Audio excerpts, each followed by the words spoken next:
Karis dan Shalom. Di minggu kedua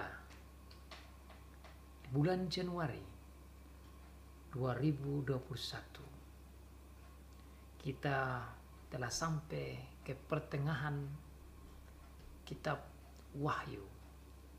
Dari 22 pasal, sekarang kita telah di pasal 11. We are now in the chapter 11 of Revelation. That means we are in the middle of the book of Revelation. Let's hear the word of God. Mari kita mendengar firman Tuhan dari Wahyu pasal 11. Kita baca dari ayat 1 sampai ayat yang ke-14. Minggu depan kita lanjut dengan pasal 11 ayat yang ke-15 sampai ayat terakhir, ayat 19. Demikian bunyi firman Tuhan. Kemudian diberikanlah kepadaku sebatang buluh seperti tongkat pengukur rupanya,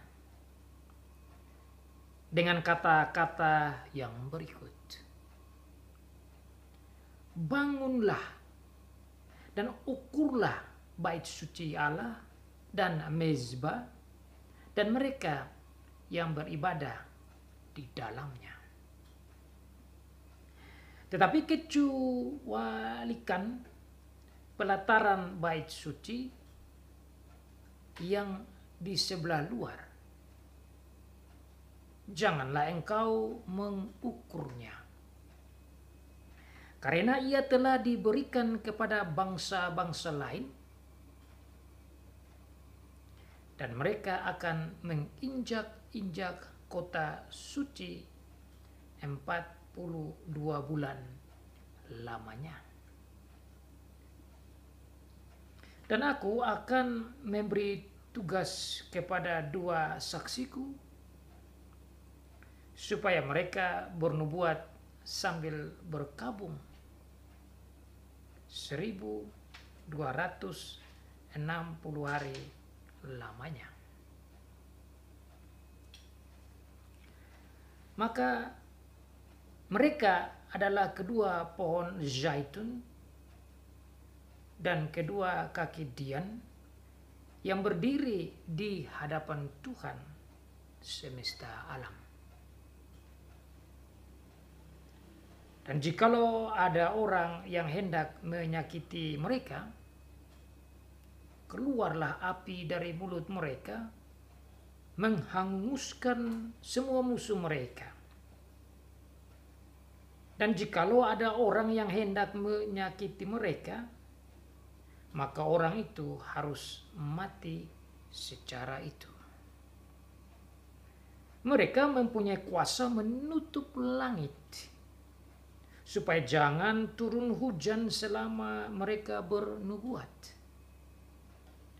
Dan mereka mempunyai kuasa atas segala air untuk mengubahnya menjadi darah, dan untuk memukul bumi dengan segala jenis malapetaka setiap kali mereka menghendakinya. Dan apabila mereka telah menyelesaikan kesaksian mereka, maka binatang yang muncul dari jurang maut akan memerangi mereka dan mengalahkan serta membunuh mereka. Dan mayat mereka akan terletak di atas jalan raya kota besar, yang secara rohani disebut Sodom dan Mesir, di mana juga Tuhan mereka disalibkan. Dan orang-orang dari segala bangsa dan suku dan bahasa dan kaum melihat mayat mereka 3,5 hari lamanya. Dan orang-orang itu tidak memperbolehkan mayat mereka dikuburkan. dan mereka yang diam di atas bumi bergembira dan bersukacita atas mereka itu, dan berpesta dan saling mengirim hadiah. Karena kedua nabi itu telah merupakan siksaan bagi semua orang yang diam di atas bumi. 3,5 hari kemudian masuklah roh kehidupan dari Allah ke dalam mereka, sehingga mereka bangkit, dan semua orang yang melihat mereka menjadi sangat takut. Dan orang-orang itu mendengar suatu suara yang nyaring dari surga berkata kepada mereka, "Naiklah kemari." Lalu naiklah mereka ke langit, diselubungi awan, disaksikan oleh musuh-musuh mereka. Pada saat itu terjadilah gempa bumi yang dahsyat, dan 1/10 bagian dari kota itu rubuh, dan 7.000 orang mati oleh gempa bumi itu. Dan orang-orang lain sangat ketakutan, lalu memuliakan Allah yang di sorga. Celaka yang kedua sudah lewat. Lihatlah, celaka yang ketiga segera menyusul. So far, the reading of the word of God. Demikianlah jauh pembacaan firman Tuhan. Diberkati bagi setiap anak Tuhan yang membaca, yang mendengar, dan melakukan firman Tuhan. Gereja harus terus bersaksi seperti api yang menyala-nyala. Gereja haruslah terus bersaksi seperti api yang menyala-nyala. The church must keep on witnessing like a blazing fire. Itulah tema bagi kita untuk bagian firman Tuhan Wahyu pasal 11 ayat 1 sampai 14. Saudara, perikop ini yang di dalam terjemahan bahasa Indonesia Lai memberikan judul 2 saksi Allah, merupakan teks yang sangat sulit dan diakui oleh para penafsir, komentator, penulis yang mencari arti dari perikop ini. Saya juga bergelut dengan bagian ini dan saya mengambil waktu banyak dalam rangka memahami bagian ini agar saya dapat mengerti, kemudian memberikan pengajaran kepada saudara dan siapa saja yang mendengar YouTube ini. This is a very difficult passage of Revelation, and it has been acknowledged by many commentators. This text is quite a tough one. But even though it's hard or difficult, we must try to find the meaning of it. So I myself struggled with this text and asked God to help me, that I myself can have the comfort and understanding, and so I can share and explain to you. Meskipun bagian ini sulit, saudara, tetap karena ini adalah firman Tuhan yang dibukakan oleh Tuhan Yesus kepada gereja, maka meskipun sulit, kita harus mencari artinya. Dan oleh karena itu saudara, saya mengambil waktu mempelajari, kemudian bergumul dengan Tuhan untuk mencari jawaban dari Tuhan.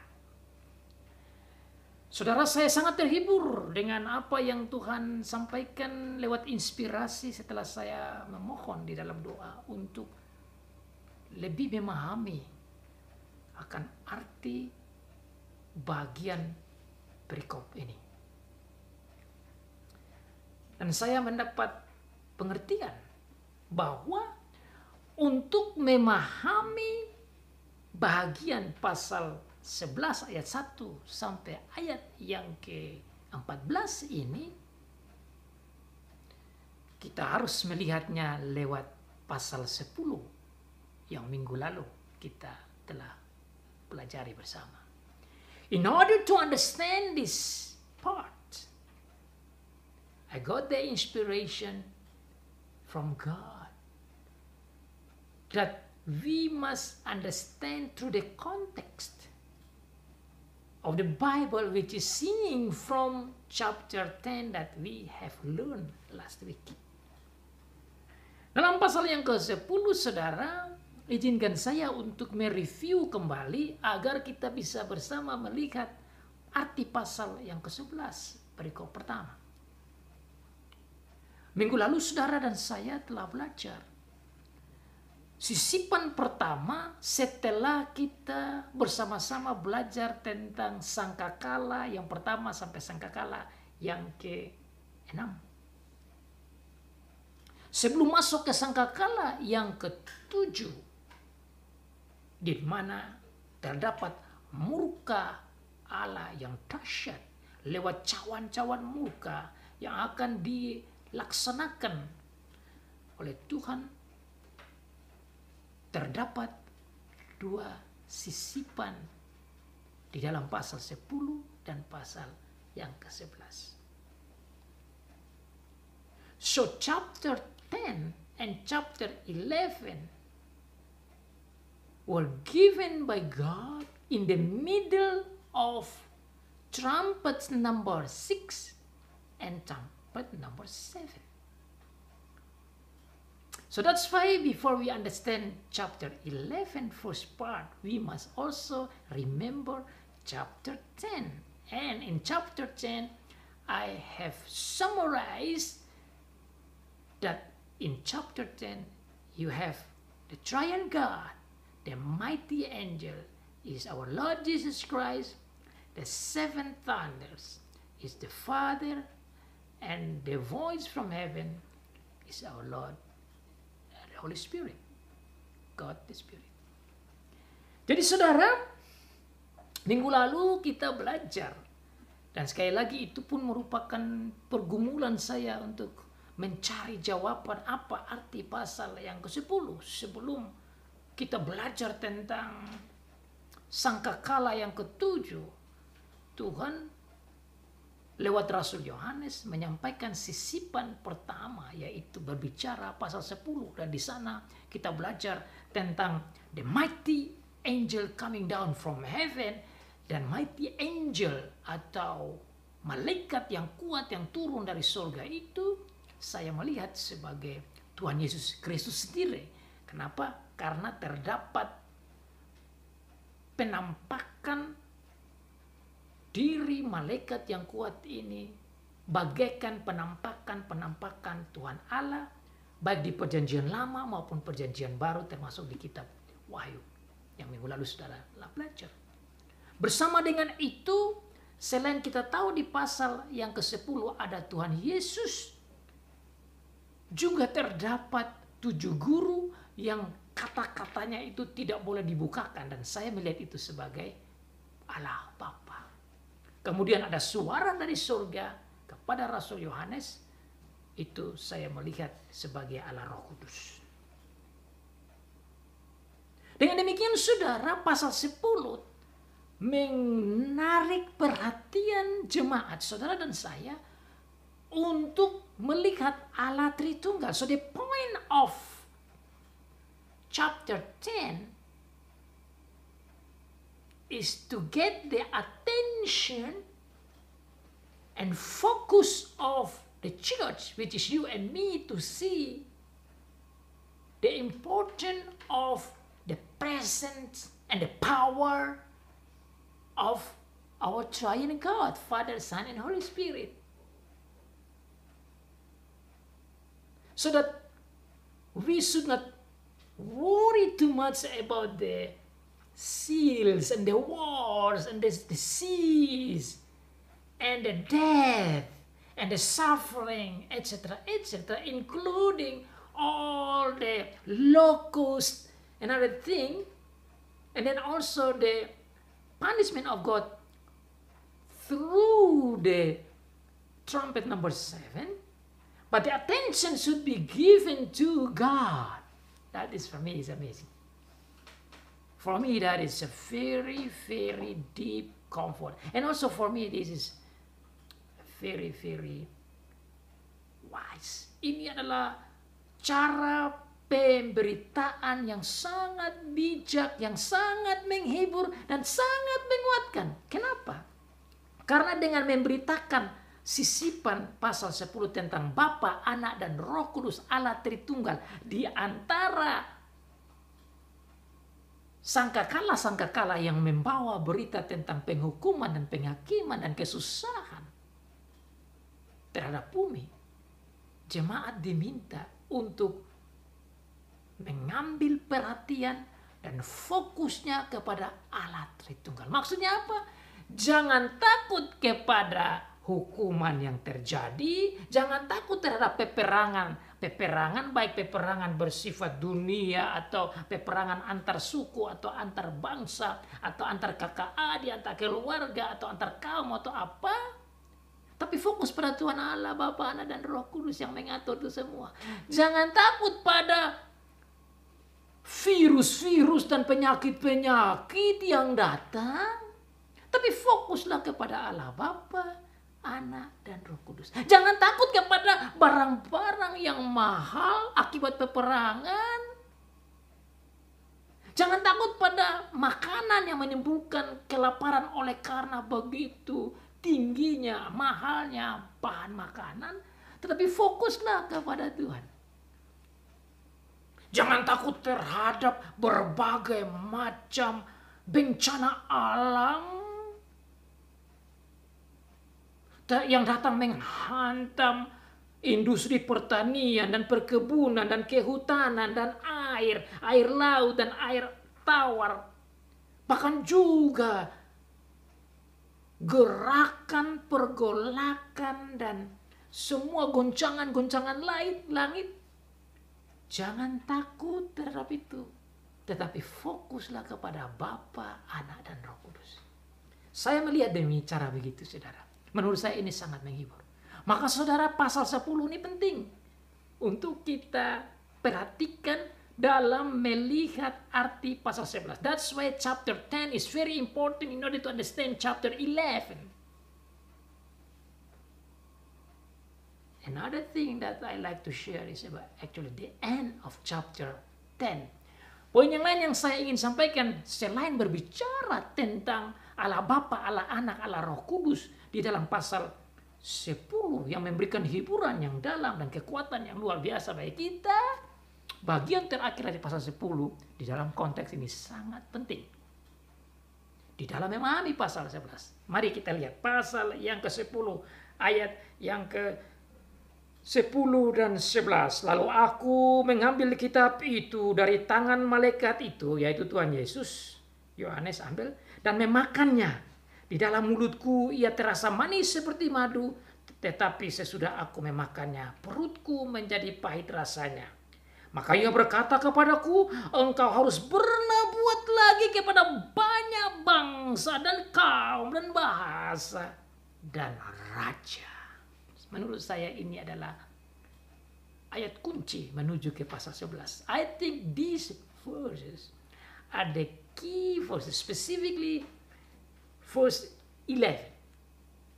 When our Lord Jesus Christ said to John, after telling him to eat the scrolls, he must teach or preach or proclaim the word of God to all kind of people.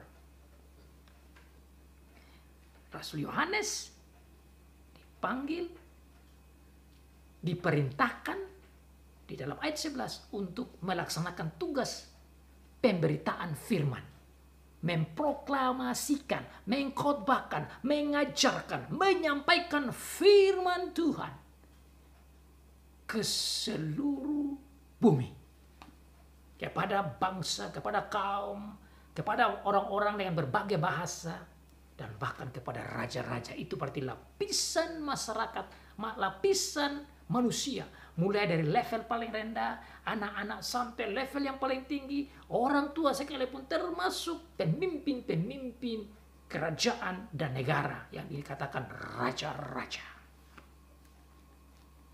Mengapa ayat ini penting?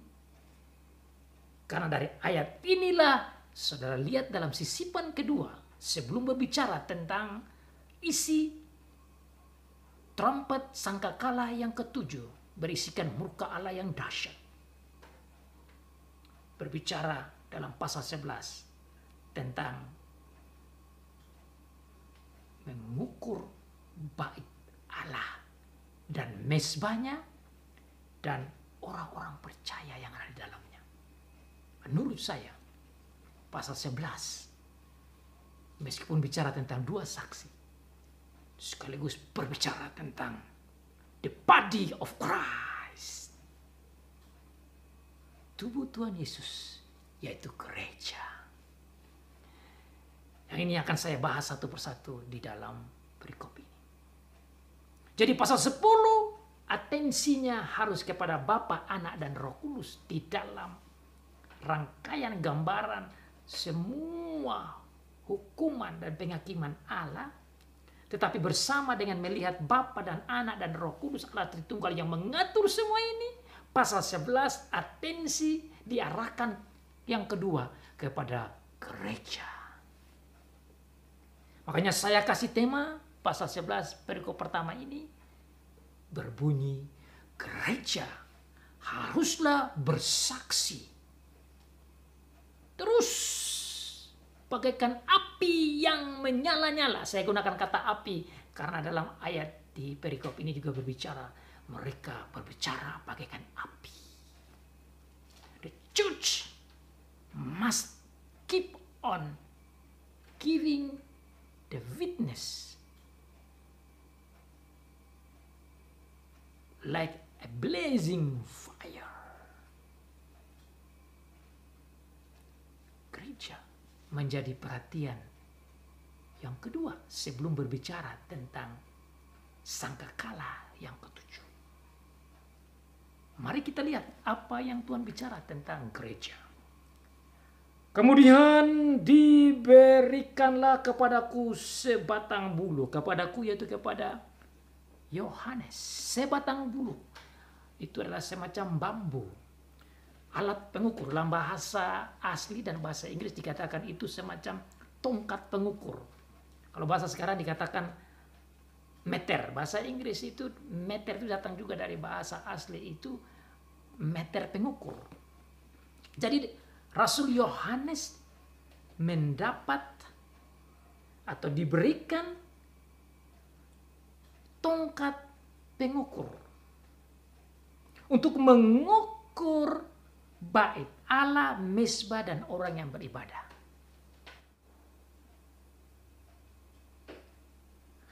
Bangunlah, ini perintah dari Tuhan, bangunlah dan ukurlah bait suci Allah, mezbah, dan mereka yang beribadah di dalamnya. Rasul Yohanes disuruh mengukur 3 bagian. Dan saya juga bertanya-tanya, kenapa manusia juga diukur?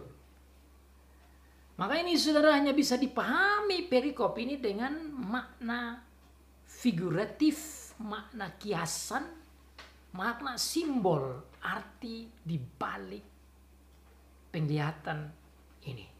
Tidak bisa kita paham secara harafiah atau lurus. we cannot understand the meaning of this verse, even including all these verses in this pericope, just by literally, but must understand this through a symbolic meaning. So what does that mean? I can see that from the last part that Apostle John must also measure the people that worship God. That is something that we must understand. Kenapa disuruh untuk mengukur bukan saja bait suci dan mezbah, tetapi juga mereka yang beribadah di dalamnya itu harus diukur.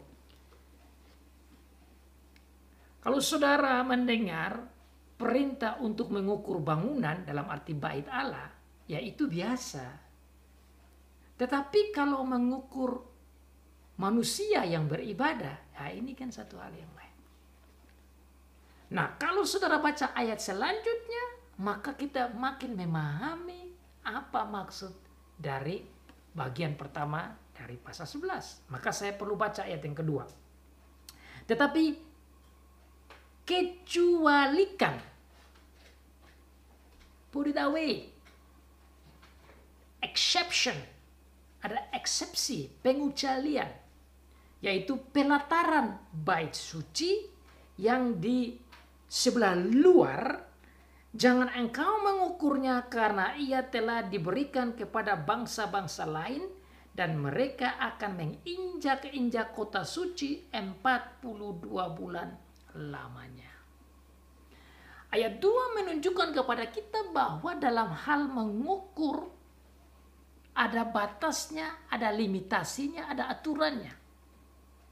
Hanya boleh ukur bait Allah saja, hanya boleh ukur mezbahnya yang ada di dalam, dan hanya boleh ukur orang-orang yang ada di dalamnya menyembah Tuhan. Yang di luar tidak boleh diukur.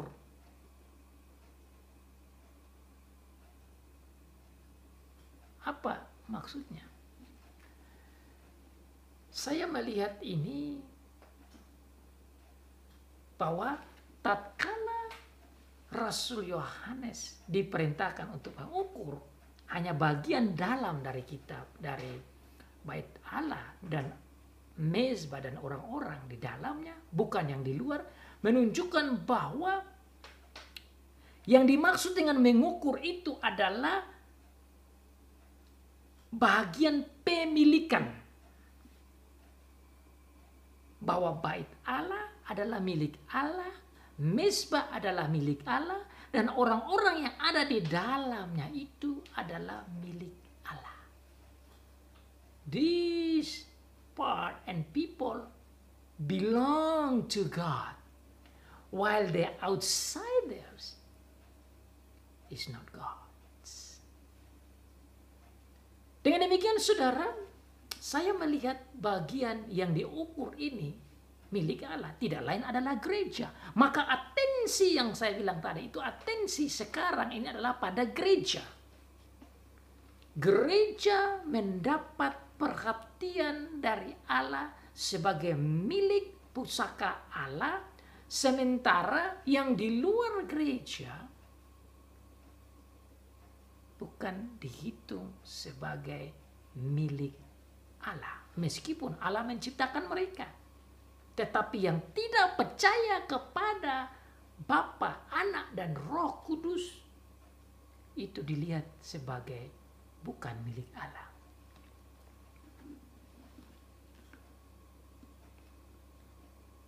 Oleh karena itu saudara, kita melihat lanjut bahwa tugas daripada gereja sebagai milik Allah harus keluar dan menyampaikan berita kepada orang-orang yang di luar pelataran agar mereka mengenal akan Allah dan menerima Allah dan bisa terhitung di dalam bait Allah. Oleh karena itu saudara, ayat yang ketiga selanjutnya dikatakan, Dan aku akan memberi tugas kepada 2 saksiku supaya mereka bernubuat sambil berkabung selama 260 hari lamanya. 1260 hari lamanya. Sebelum kita lihat ke jumlah itu, saya mau melihat tentang 2 saksi yang dihubungkan dengan gereja dan dihubungkan juga dengan ayat 11 pasal 10, yaitu tentang perintah yang disampaikan oleh Tuhan Yesus kepada Yohanes, bahwa Yohanes harus memberitakan firman Tuhan, Injil Tuhan ke semua orang. Dan sampai sekarang ini saudara dan saya mendengar berita Rasul Yohanes karena dia yang menulis. Perintah untuk menyampaikan firman Tuhan kepada semua orang yang lain itu adalah orang-orang yang di luar pelataran. Bahkan jemaat sendiri pun perlu mendengar ini. Dan ini harus disampaikan terus bagaikan api yang menyala-nyala tanpa berhenti pemberitaan firman. Di dalam memberitakan firman Tuhan ini dikatakan Tuhan menyiapkan 2 saksi, dan ini juga menjadi pokok yang hangat, sangat menarik, karena semua orang bertanya siapakah kedua saksi Allah ini?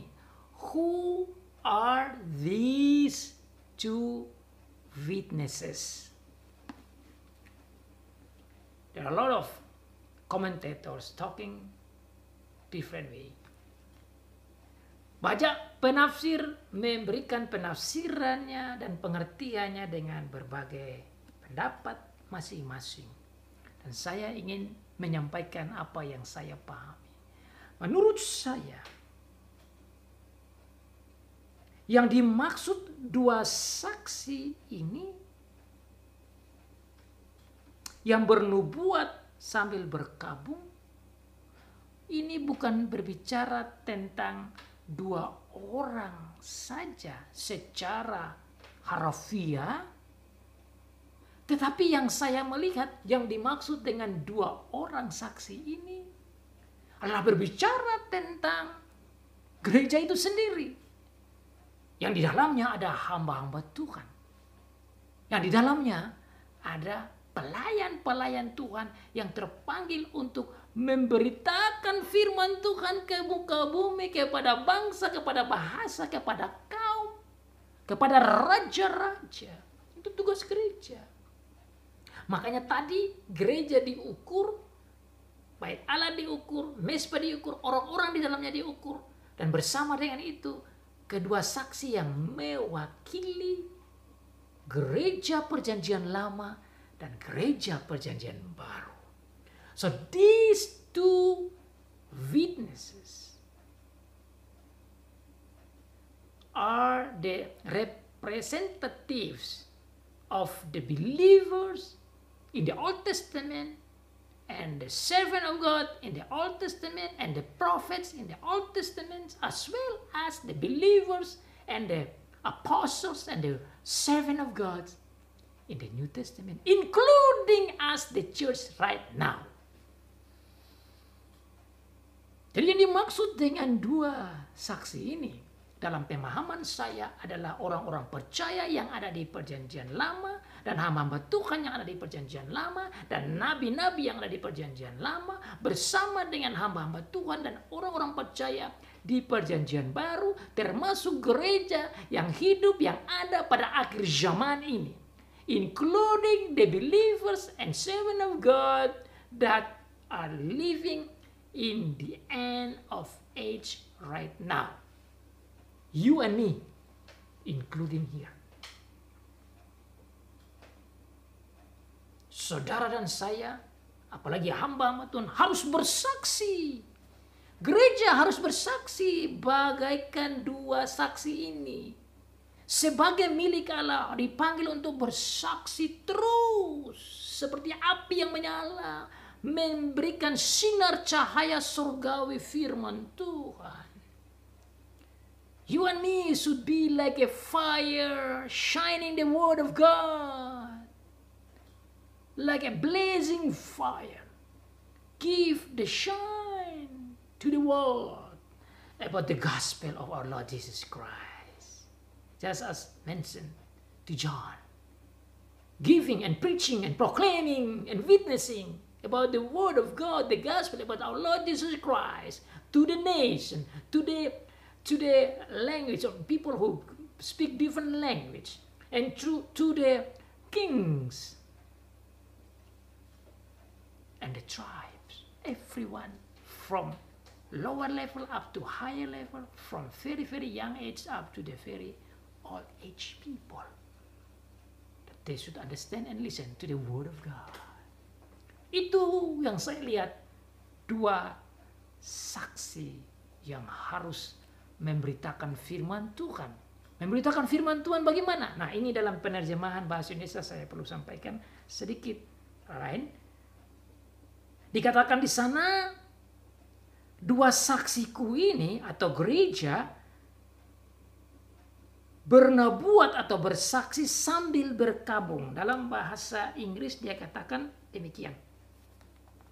And I will give power to my two witnesses, and they will prophesy for 1,260 days, clothed in sackcloth. Dalam bahasa asli dikatakan mereka yang bernubuat ini berpakaian pakaian kabung, pakaian yang merendahkan diri, pakaian yang betul-betul di dalam kerendahan hati. Itu maksudnya. Kalau katakan kata dalam berkabung, saya pikir tidak sedalam yang bahasa asli, bahkan bahasa Inggris juga sampaikan itu. Jadi kedua saksi, mereka bernubuat, tetapi nubuatan atau khotbah atau pengajaran itu disampaikan dengan hati yang rendah, di dalam perasaan sedih oleh karena merindukan pertobatan orang yang tidak bertobat. So there is a deep sad or grief even because people do not believe in God and not repent yet. The servant of God and the church, when they bring the gospel, they must remember that they are bringing the gospel to the people that need to be saved. If they don't repent, that's a very sad, and that means death. Get the punishment of God. Itulah makanya berkabung dalam arti berpakaian perkabungan di dalam hati yang merendah, hati yang sedih oleh karena orang-orang yang belum percaya pada Tuhan Yesus Kristus. Itu maksudnya. Maka saudara gereja, tatkala kita sampaikan firman Tuhan, saudara dan saya juga harus menyampaikan firman Tuhan dengan semangat dan berapi-api dan tanpa menyerah, dan terus menyampaikan, mengingat bahwa orang harus bertobat dan harus datang kepada Tuhan dan diselamatkan. Jika tidak, maka akan sangat lebih sedih lagi, yaitu mati di dalam penghukuman Allah. Kedua saksi ini yang saya lihat sebagai gereja memberikan kesaksian, pengkhotbahan, pemberitaan firman ini selama 1260 hari.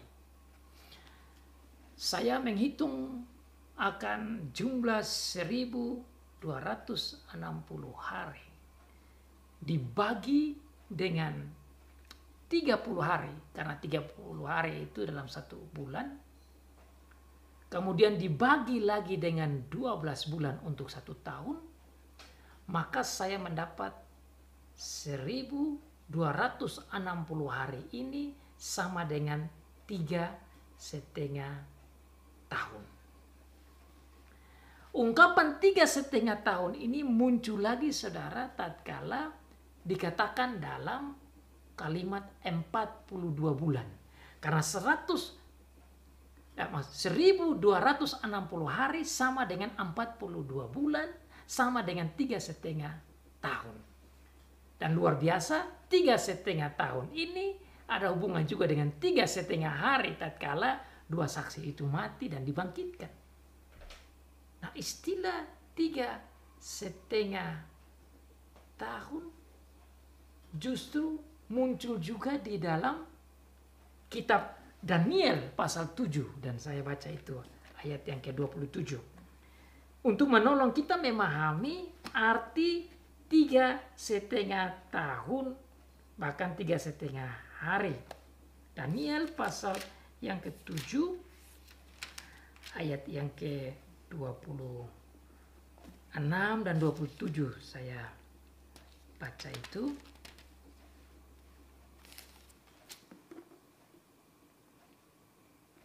Lalu majelis pengadilan akan duduk dan kekuasaan akan dicabut daripadanya untuk dimusnahkan dan dihancurkan sampai lenyap. Ayat 27.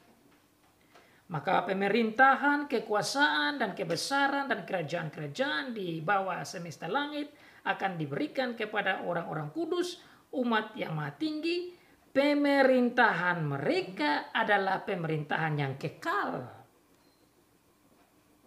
Dan segala kekuasaan akan mengabdi dan patuh pada mereka.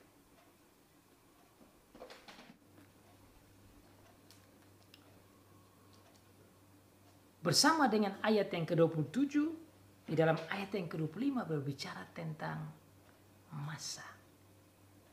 Ia akan mengucapkan perkataan yang menentang yang maha tinggi. Ini maksudnya raja yang datang dan menantang Tuhan. Dan akan menganiaya orang-orang kudus milik yang maha tinggi. Ia berusaha untuk mengubah waktu dan hukum. Dan mereka akan diserahkan ke dalam tangannya selama 1 masa, dan 2 masa, dan setengah masa. Berbicara tentang 3,5 masa. 3,5 masa di kitab Daniel. 3,5 tahun di kitab Wahyu. Keduanya berbicara tentang akhir zaman. Saya melihat tentang 3,5 ini berhubungan dengan masa waktu yang Tuhan berikan kepada gereja sepanjang abad untuk menyampaikan firman Tuhan. Dan tatkala masa ini sudah genap, datanglah Tuhan Yesus. So this 3.5 years is talking about the season that being given to the church to bring the gospel before the coming of our Lord Jesus Christ. Mereka menyampaikannya dengan berkabung. Mereka adalah kedua pohon zaitun dan kedua kaki dian yang berdiri di hadapan Tuhan semesta alam. Ekspresi pohon zaitun tidak sering dipakai. Itu hanya bisa dilihat dalam kacamata Zakaria pasal 3. Tetapi ekspresi kaki dian, kalimat simbol kaki dian sering dipakai oleh Tuhan Yesus. Sehingga untuk memahami kedua ekspresi ini, kita pakai dan kita lihat kata kaki dian untuk memahami kenapa kedua saksi ini disebut sebagai pohon zaitun dan sebagai kaki dian. Di dalam Wahyu pasal 1, tatkala Tuhan Yesus menampakkan dirinya ke Rasul Yohanes, dikatakan bahwa Tuhan Yesus berjalan di tengah kaki dian, 7 kaki dian. Dan dikatakan bahwa 7 kaki dian, Tuhan Yesus sendiri menjelaskan bahwa kaki dian itu adalah gereja. Jadi, 2 saksi adalah kaki dian, adalah gereja. kaki Dian adalah gereja, maka kedua pohon zaitun juga adalah gereja. Dan itu bisa kita paham lewat Zakaria pasal yang ketiga. Dan itu bisa kita baca dari ayat 1 sampai ayat yang ke-14. Tetapi ayat 13 dan ayat ke-14 sudah cukup untuk kita baca, untuk kita bisa pahami arti pohon zaitun. Dan saya baca saja dari ayat 12. Untuk kedua kalinya berbicaralah aku kepadanya. Apakah arti kedua pohon zaitun yang di samping kedua pipa emas yang menyalurkan cairan emas dari atasnya itu? Ia menjawab aku. Maksudnya Tuhan ya. Tidakkah engkau tahu apa arti semua ini? Jawabku, tidak Tuanku. Lalu ia berkata, inilah kedua orang yang diurapi, yang berdiri di dekat Tuhan seluruh bumi. Jadi ungkapan ini tentang 7 kaki Dian, 2 kaki Dian, dan ungkapan khususnya pohon zaitun ini berbicara tentang manusia, tentang gereja. Dan dihubungkan dengan zaitun karena dari pohon zaitun ini menghasilkan minyak zaitun yang dipakai untuk minyak pengurapan bagi hamba-hamba Tuhan, yaitu kepada gereja itu sendiri. Oleh karena itu saudara, 2 pohon zaitun dan kedua kaki Dian itu adalah mereka, adalah 2 saksi. Maka 2 saksi saya tetap berpegang bahwa 2 saksi adalah lambang gereja. Pohon zaitun yang adalah sumber minyak di mana Roh Kudus itu dilambangkan sebagai Roh Kudus hadir di dalam gereja. Dan kaki Dian sekaligus dijelaskan oleh Tuhan Yesus sebagai gereja. Gereja yang berdiri di depan Tuhan semesta alam. Luar biasa. Pengukuran tentang gereja, saksi tentang gereja, kaki Dian tentang gereja, pohon zaitun juga tentang gereja. Fokus pasal 11 bagian perikop ini tentang gereja. Itu yang menghibur saya. Dan jikalau ada orang yang hendak menyakiti mereka dalam arti gereja, keluarlah api dari mulut mereka dan menghanguskan semua musuh mereka. Sekali lagi saudara, jangan berpikir ini secara harfiah, literal. Bukan artinya api keluar dari mulut seperti yang dituliskan. Tetapi apa dimaksud api keluar? Itu artinya kalimat firman yang disampaikan dan diproklamirkan kepada orang yang tidak menyukai dan memusuhi gereja. Kata-kata mereka itu bagaikan api. Karena firman Tuhan itu disampaikan dan menggoncangkan hati orang yang tidak percaya atau yang menyusahkan gereja. Maka saudara, tatkala saudara berbicara tentang firman Tuhan dan proklamirkan tentang firman Tuhan ini keluar bagaikan api. Kenapa api? Memang firman Tuhan itu datang menghakimi karena firman Tuhan itu kebenaran. Firman Tuhan itu bicara tentang keadilan. Dan tatkala kebenaran dan keadilan disampaikan kepada orang yang tidak benar dan tidak adil, dan yang membuat kejahatan, itu bagaikan api disumburkan ke orang-orang itu. So when the church preach the word of God, it's like fire comes out from their mouth towards the people who hate the church. Amazing, isn't it, that you have the word of God like fire. So that's why I said church must bring the gospel and the word of God and continue like a blazing fire.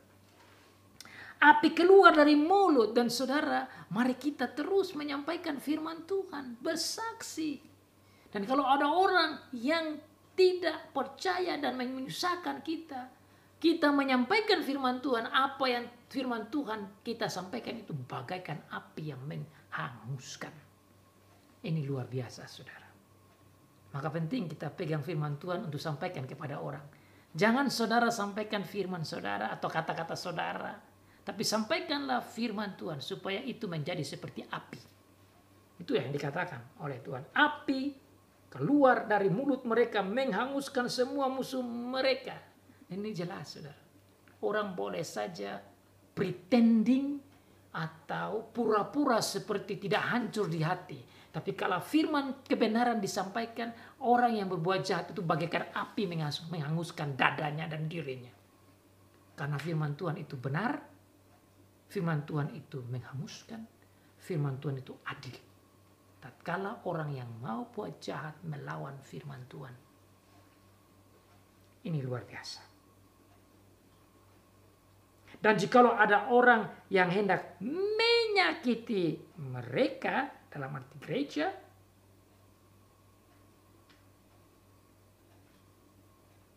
maka orang itu harus mati.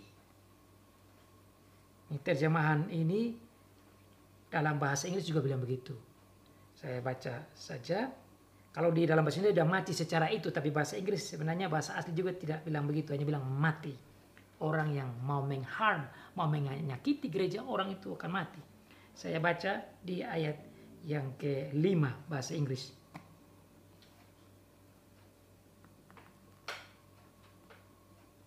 If anyone tries to harm them, to harm the church, fire comes out from their mouth and devours their enemies. This is how anyone who wants to harm them must die. Siapa yang ingin menghancurkan gereja dalam arti orang percaya, orang itu akan mati.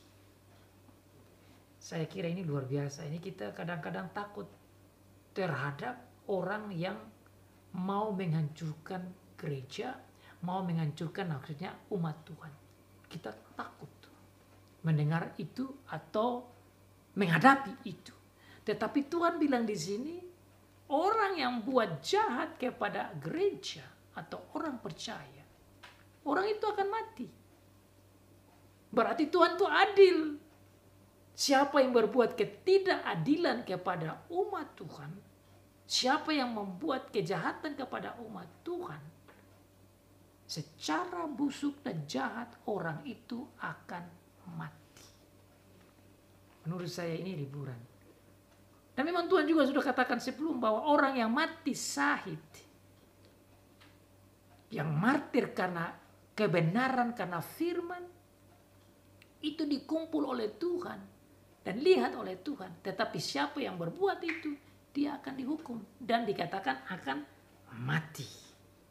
Saya pikir ini menghibur saudara dan saya bahwa Tuhan adil, sekaligus ini jawaban doa bagi orang-orang yang percaya.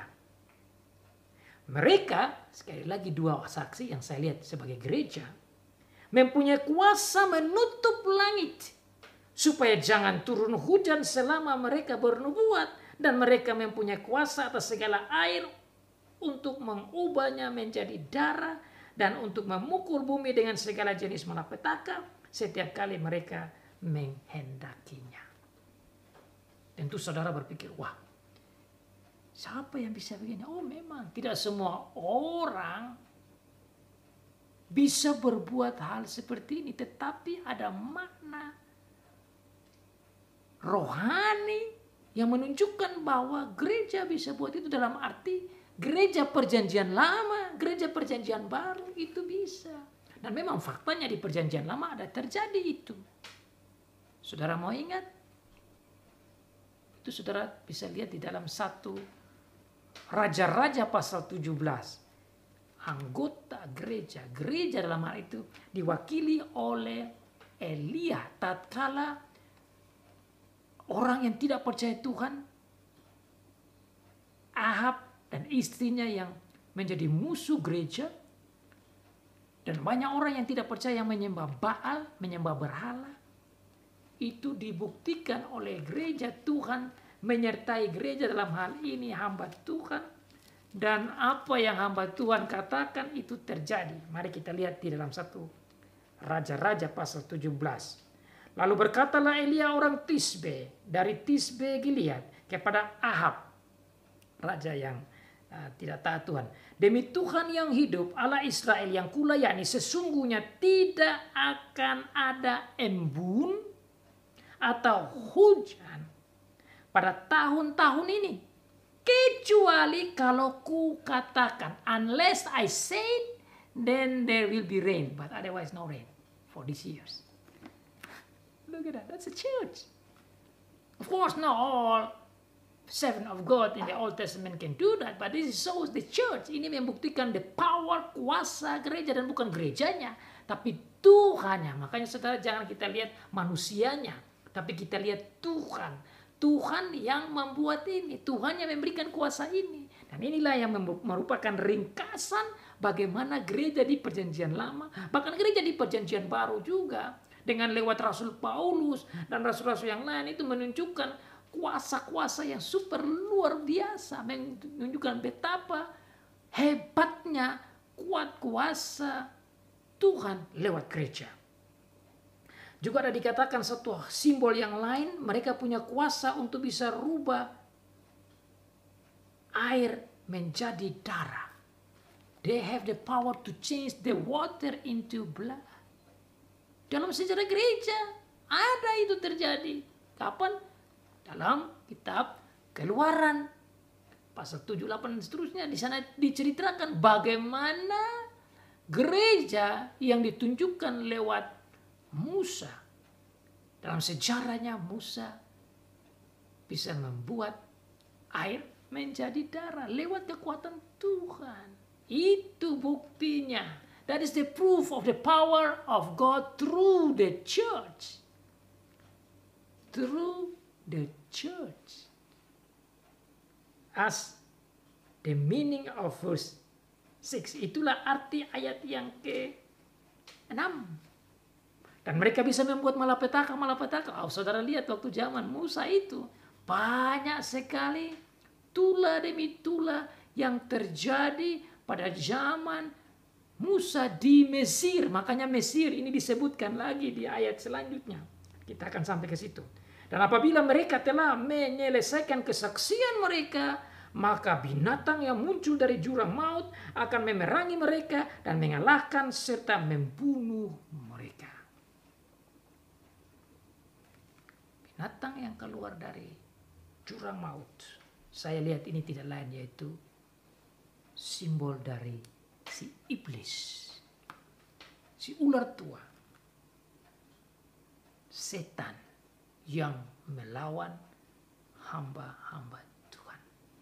Jadi tatkala hamba-hamba Tuhan di Perjanjian Lama, di Perjanjian Baru memberitakan firman Tuhan, iblis pun tidak tenang dan dia berusaha untuk mematikan, membunuh akan hamba-hamba Tuhan. Itu dalam ini mewakili gereja. Dan saudara, di dalam Perjanjian Lama ada banyak bukti, banyak hamba-hamba Tuhan, banyak nabi-nabi yang dibunuh.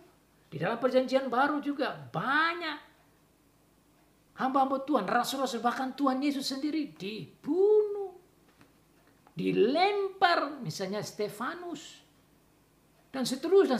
Saudara lihat bagaimana susahnya, menderitanya hamba-hamba Tuhan bersama itu dengan gereja, dengan umat Tuhan. Saudara bisa baca juga di dalam Wahyu pasal yang kedua dan seterusnya, bicara tentang gereja itu susah, gereja di Smyrna, susah gereja yang di Philadelphia dan gereja-gereja yang lain menghadapi kesusahan, dan hamba Tuhan itu sampai dipanggang dan dibuang di mulut singa. So many members of the church and the servant of God, both in the Old Testament as well as in the New Testament, even right now, these days, they have suffered death for the sake of the faith and for the sake of God and for the sake of the word of God, the gospel.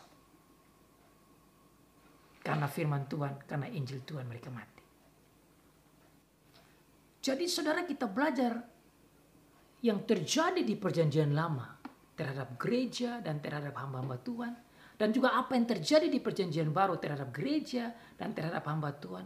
Betapa sulitnya, betapa menderita bahkan sampai mereka dibunuh. Itu bukan hal yang baru. Dan saudara juga tahu di zaman ini pun, akhir zaman ini, di akhir zaman ini juga banyak hamba-hamba Tuhan, banyak anggota gereja yang sengsara bahkan mati dibunuh karena iman. Even these last days, during the end of the time season, the believers and the servant of God suffer, even died, because of the faith and the word of God and because of the preaching of the gospel. Dan mayat mereka akan terletak di atas jalan raya kota besar yang secara rohani disebut Sodom dan Mesir, di mana juga Tuhan mereka disalibkan. Ayat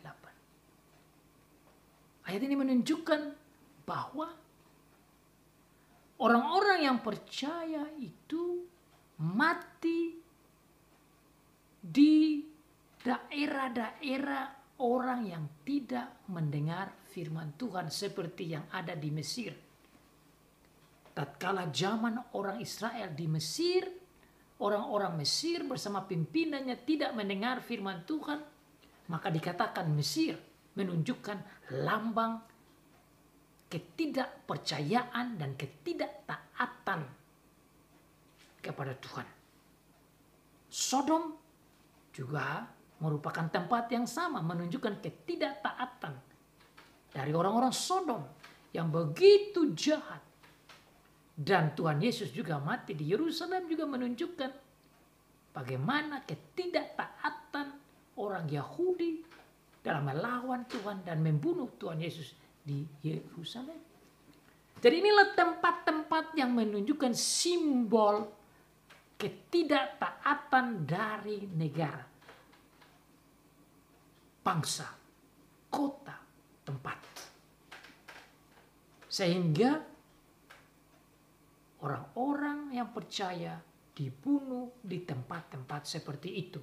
Tempat-tempat yang berjiwa jahat seperti Sodom, seperti Mesir, seperti yang ada di Yerusalem pada saat Tuhan Yesus disalibkan. Dan orang-orang dari segala bangsa dan suku dan bahasa dan kaum melihat mayat mereka 3,5 hari lamanya, dan orang-orang itu tidak memperbolehkan mayat mereka dikuburkan. Ini menunjukkan penghinaan. Karena di zaman waktu itu, kalau mayat orang mati tidak dikuburkan, itu adalah penghinaan. That is a very humiliated. When someone died and did not bury his body. Tatkala orang mati dan tubuhnya tidak dikuburkan, itu sangat memalukan dan penghinaan, pengolokan yang sangat amat dalam. Jadi kenapa ini dikatakan ini? Supaya menunjukkan bahwa orang-orang yang mati tidak karena Tuhan Yesus, karena iman, karena firman, karena Injil, itu menjadi olokan, tontonan bagi orang-orang yang tidak percaya. Dan itu saudara berbicara tentang orang-orang di segala bangsa. Berarti ada banyak orang di bumi di segala bangsa yang tidak percaya dan melihat dan mengolok dan mau supaya orang-orang itu dibuat seperti demikian, artinya dihina dan tidak perlu dikubur. Istilah tidak perlu dikubur itu sama dengan pengolokan. Bagaimana bisa tahu? Saudara, mungkin saat ini saudara bisa lihat, kalau hamba Tuhan atau orang yang mati karena iman itu bisa kelihatan oleh bangsa-bangsa lewat televisi, apalagi dengan zaman YouTube sekarang.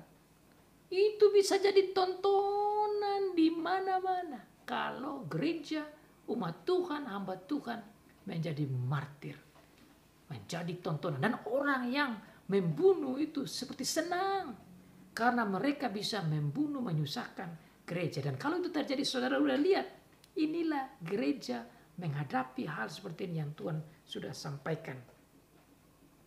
Dan mereka yang diam di atas bumi bergembira bersukacita atas mereka, atas orang yang mati, yang hamba-hamba Tuhan dan gerak umat percaya ini. Dan berpesta dan saling mengirim hadiah karena kedua nabi itu telah merupakan siksaan bagi semua orang yang diam di atas bumi. Jadi orang yang tidak percaya begitu bersukacita melihat orang yang percaya itu disiksa dan dianiaya dan dibunuh. Dan ini bukan hal yang aneh, saudara. Itu memang terjadi. Mulai dari zaman perjanjian lama sampai perjanjian baru, sampai akhir zaman ini pun sudah sering terjadi kalau hamba Tuhan, umat Tuhan itu disiksa atau dibunuh, itu menjadi hal yang membawa sukacita bagi orang-orang yang tidak percaya. Bahkan digambarkan dengan mengirim hadiah, digambarkan sukacitanya dengan berpesta. Ini adalah gambaran kata-kata menunjukkan betapa sukacitanya orang-orang yang tidak percaya melihat orang percaya itu mati. The expression here shows the joy of the unbelievers when they saw or find out that the believers being killed or being destroyed or persecuted. They found that is a joyful. Because they don't believe. Karena tidak percaya, maka itu yang terjadi, yang dijelaskan ayat yang ke-10. 3,5 hari kemudian masuklah roh kehidupan dari Allah ke dalam mereka sehingga mereka bangkit. Dan semua orang yang melihat mereka menjadi sangat takut. Ini juga ekspresi gambaran bahasa lagi yang luar biasa, yang sangat menghibur, saudara. Kalau saudara ingat 3,5 hari, saudara ingat akan bagaimana Tuhan Yesus yang ada, yang mati dan bangkit pada hari ketiga. Menunjukkan the power of the dead was destroyed. Kekuatan kematian itu dihancurkan oleh kuat kuasa kebangkitan Tuhan Yesus Kristus. Maka saudara, ilustrasi dan kata-kata figur symbolic language di sini menunjukkan bahwa orang percaya yang mati itu tidak mati selamanya. The believers and the servant of God who are killed because of their faith, they will not die forever. But remember, as the God, the Savior, raised after the 3 days, so they also will be raised. Gereja, umat Tuhan, hamba Tuhan yang mati tidak akan mati terus, tetapi akan dibangkitkan. Dan itulah rahasia yang super luar biasa bagi orang percaya, bahwa kematian bukan the end of everything. Kematian bukan akhir dari segalanya. Orang-orang yang tidak percaya berpikir that is the end. They were so happy because they think that is the end. Orang-orang yang tidak percaya berpikir bahwa ini sudah akhir sudah. Karena hamba-hamba Tuhan, ada gereja ini sudah selesai. Mereka sudah mati. Maka mereka berpesta dan bersuka cita. Tapi mereka tidak tahu bahwa itu bukan akhir dari segalanya bagi orang percaya. Karena seperti juru selamat kita bangkit, maka orang percaya pun akan dibangkitkan. Itulah yang dikatakan roh kehidupan, roh Tuhan datang kepada gereja, yaitu mereka itu gereja orang percaya, sehingga mereka bangkit. Saudara, ini hiburan, saudara. Saudara, kita mati, kita akan dibangkitkan. Kalaupun mati karena iman, kita dibangkitkan. Ataupun mati karena apapun, kita dibangkitkan. Inilah bedanya, saudara. Kita percaya Tuhan Yesus dan tidak percaya. Saudara percaya pada Tuhan Yesus, saudara dibangkitkan sama seperti Tuhan Yesus. The dead is not scare things, but the dead is becoming a bridge to see God. Kematian bukanlah satu yang menakutkan, tetapi jembatan pada hidup yang kekal.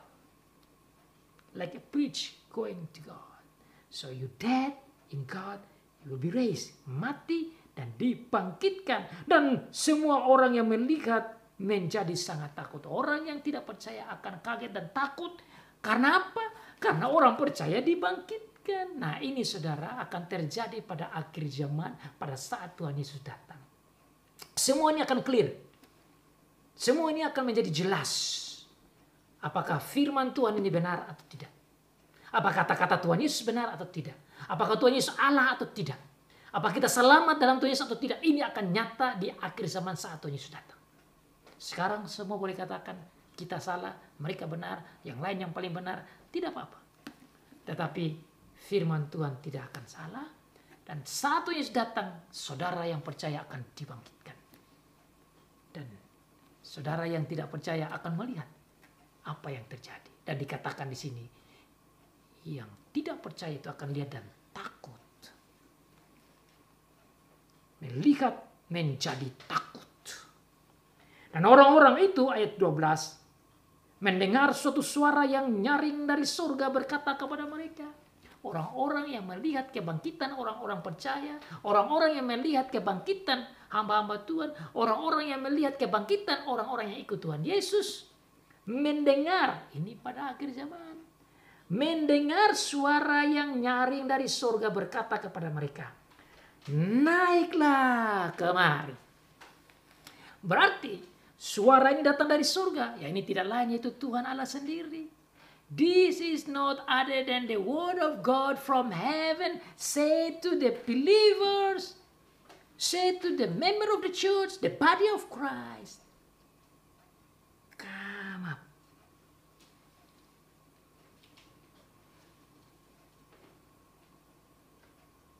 Let me see in English what's the translation. Mari saya lihat dalam bahasa Inggris apa yang dikatakan di sana. Yeah, the same. Then they heard a loud voice from heaven saying to them, come up here.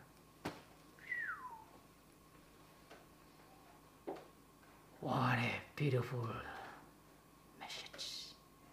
Berita yang begitu luar biasa yang kita rindukan ini saudara. Tatkala Tuhan bilang, naiklah, mari. Kami. Seperti Bapa mau memeluk anak-anaknya. In the loving care. Di dalam cinta kasih yang luar biasa. Yang dianiaya, yang menderita, yang susah, yang diolok-olok, yang dihina, yang mati karena Tuhan. Mari. Come here. Come with me. Come. Naiklah. Oh, kata naik berarti kita seperti terangkat saja, seperti Tuhan Yesus terangkat. Nah mari kita lihat ayat selanjutnya apa betul. Naiklah kemari, lalu naiklah mereka ke langit. Wow, you and me, flag flying.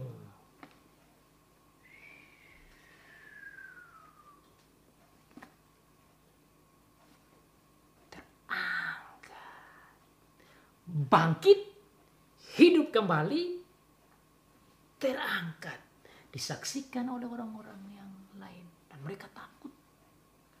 Saudara yang percaya, ini luar biasa. Ini berita di gereja. Maka sebelum kita masuk pada cawan-cawan yang dahsyat bicara tentang sangkakala yang terakhir, ini hiburan, saudara.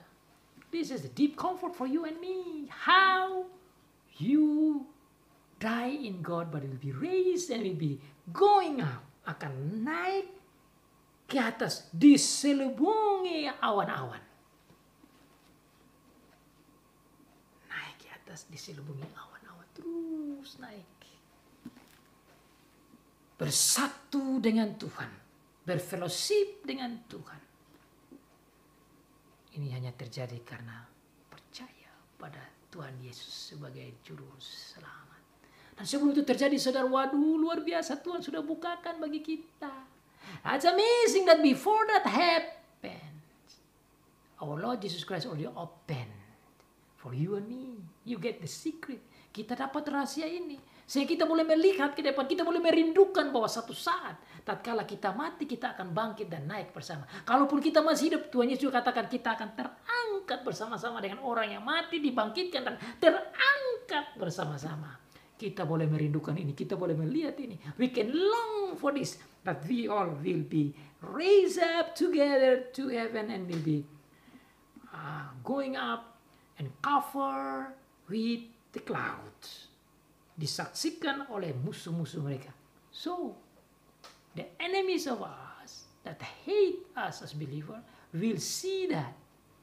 Wah, saya kalau waktu naik terangkat saya juga mau lihat itu orang-orang itu bagaimana. Kasihan mereka tidak bertobat. Yang bertobat bersyukur, yang tidak bertobat mereka juga akan lihat kita terangkat. Pada saat itu terjadilah gempa bumi yang dahsyat dan 1/10 bagian dari kota itu rubuh. Dan 7.000 orang mati oleh gempa bumi itu. Dan orang-orang yang sangat ketakutan. Lalu memuliakan Allah yang di surga. Ini berbicara tentang hukuman Allah kepada tempat yang ada di bumi ini. Ini berbicara tentang 7.000 juga jumlah orang-orang yang tidak percaya. Dan orang-orang yang lain harus memuliakan Allah, betapa Allah itu hebat dan luar biasa.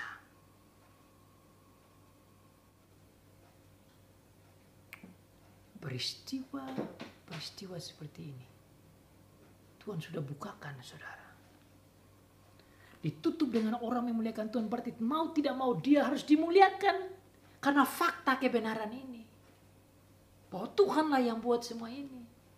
Maka saudara, apabila saudara dengar firman Tuhan dan saudara percaya, percayalah dengan kuat. Saudara yang percaya, yakin dengan teguh. Saudara yang ikut Tuhan, ikut dengan 100%. Kalau saudara belum percaya atau bingung, saudara pikir baik-baik. Jangan saudara lupakan Tuhan. Jangan saudara menyangkal Tuhan sebagai juru selamat Tuhan Yesus Kristus. Cepat atau lambat, dia datang. Cepat atau lambat, kita dibangkitkan, kita diangkat. Cepat atau lambat, kita akan bersama-sama dengan dia. Saudara, apa untungnya, apa pentingnya firman Tuhan ini disampaikan? Tujuannya tidak lain supaya saudara dan saya melihat segala macam gejolak, kesusahan dan penderitaan dan peperangan. Saudara dan saya tidak perlu takut. Saudara dan saya tidak perlu ragu, tidak perlu panik, tidak perlu bimbang. Karena sampai kematian saja dijamin. Kalaupun terjadi gempa bumi, tidak takut. Kalaupun langit terjadi goncang dan meteor dan bagian dari bintang dan galaksi pun datang jatuh, sudah tidak perlu takut. Kalaupun matahari menjadi gelap, tidak takut. Kalaupun bulan menjadi seperti darah, tidak takut. Kalaupun saudara melihat air menjadi rusak dan menjadi racun, tidak takut. Kalaupun saudara melihat ada penganiayaan dalam bentuk peperangan yang dahsyat dan menghantam saudara, tidak takut. Kalaupun saudara melihat akan barang-barang menjadi mahal dan kelaparan dan kesusahan mencari makanan karena begitu mahal, tidak takut.